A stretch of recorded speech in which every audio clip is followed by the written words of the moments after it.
बिहार के गांव देवपुर में रहती थी एक मेहनती लड़की मीरा।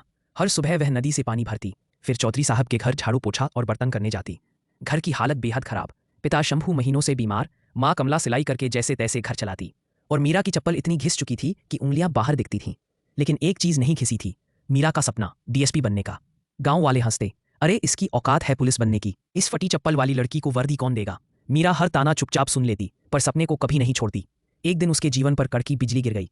पिता की हालत बेहद बिगड़ गई। डॉक्टर ने कहा 500 रुपए चाहिए, वरना हम कुछ नहीं कर पाएंगे। मीरा रोती हुई चौधरी साहब के घर भागी, पैर पकड़कर बोली, साहब उधार दे दीजिए, मेरे पिताजी को बचा लीजिए। चौधरी साहब हंस पड़ा, मीरा तुम्हारी औकात बस झाड़ू पोछा है, सपने मत देखा करो। उसने जोर से धक्का दिया। मीरा जमीन पर गिर गई, उसकी किताबें कीचड़ में जा गिरी। लड़के हंसने लगे, देखो देखो डीएसपी मैडम। उस रात मीरा पहली बार टूटकर माँ से लिपट कर रोई, माँ मुझसे नहीं होगा। माँ कमला ने उसका चेहरा उठाया, आज रो ले, कल से आग बन जा। अगले दिन से मीरा बदल गई। दिन में काम, रात में लालटेन की रोशनी में पढ़ाई। 2 साल तक ताने, गरीबी, भूख सब सहकर भी वह नहीं रुकी। 2 साल बाद देवपुर का सबसे बड़ा दिन, गांव के सरकारी स्कूल का नया भवन खुलना था। लाउडस्पीकर पर घोषणा हुई, स्वागत करें डीएसपी मीरा।